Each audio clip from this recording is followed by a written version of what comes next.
La jornada de los ciclistas puede describirse en términos generales de la siguiente manera.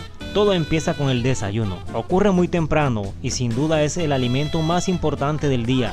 Los alimentos que se consumen incluyen pan, cereales de varios tipos, algo de fruta, jugo de naranja, café y leche. Si ese día se va a correr una etapa de gran exigencia, muchos kilómetros o trayectos de alta montaña, se agrega una porción de pasta o arroz sin salsa o aderezos. Almuerzo. A media mañana se realiza una segunda comida con un equilibrio similar al del desayuno, pero esta depende del cronograma de salida programado. Si la competencia se corre al mediodía, el almuerzo es sustituido por una ingesta liviana previa al inicio de la etapa. Antes de la carrera, 2 horas antes del inicio de la etapa, el ciclista ingiere una mezcla de hidratos de carbono de liberación lenta, mismos que consumen ya sea en el autobús o una vez que arriban al punto de partida. Adicionalmente, el corredor tiene a su disposición un suministro constante de geles y barras. Durante la carrera, los ciclistas se suplementan con geles, barras de cereal y fluidos ricos en hidratos de carbono. Asimismo, en los puntos de avituallamiento, los equipos distribuyen bolsitas con bocadillos, dulces y salados, dulces caseros, sándwich, paninis, entre otros. Con esto, los ciclistas cuentan con cerca de 2.500 calorías para terminar la etapa. En ese sentido, cabe señalar que la alimentación durante la carrera nunca llega a suplir la pérdida energética y no es sino hasta después de la carrera que inicia la recuperación. Después de la carrera, después de cruzar la meta, el competidor debe consumir bebidas afrutadas, con hidratos de carbono y algo de proteínas, o bien una bebida deportiva acompañada de un sándwich de jamón.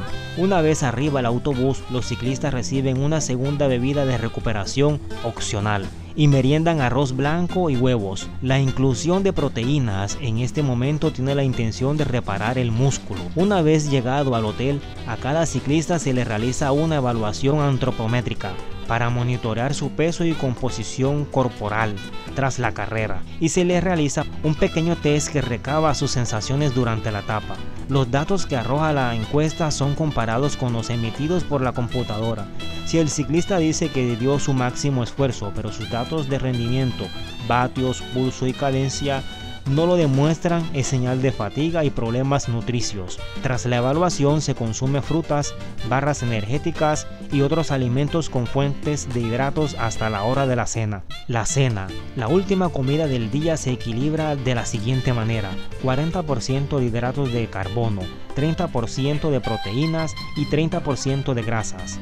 El consumo de verduras en ese momento del día juega un papel destacado al ser fuente importante de antioxidantes. Tras la cena, se suman alrededor de 2.500 calorías que sirven para reponer las reservas de energía y brindarle a la musculatura la proteína necesaria para su recuperación.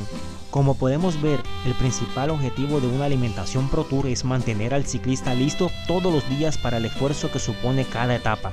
Día a día la dieta se va ajustando según las circunstancias de carrera, cuando hay lesiones o circunstancias climáticas como lluvia, nevada o calor extremo. Así, la alimentación juega un papel trascendental en las grandes vueltas ciclísticas como el Giro de Italia, el Tour de Francia o la Vuelta a España, y es una estrategia igualmente importante a la deportiva para cada participante. Pero no pienses que solo en este ámbito es necesario cuidar tu nutrición. Cualquier persona que realice una actividad deportiva, por muy ligera que sea, debe mantener una alimentación completa, equilibrada, suficiente, inocua, variada y adecuada. Si te ha gustado la información de este video, suscríbete a mi canal menese.com, comparte el video con todos tus amigos y déjame un comentario. Nos vemos en el siguiente video.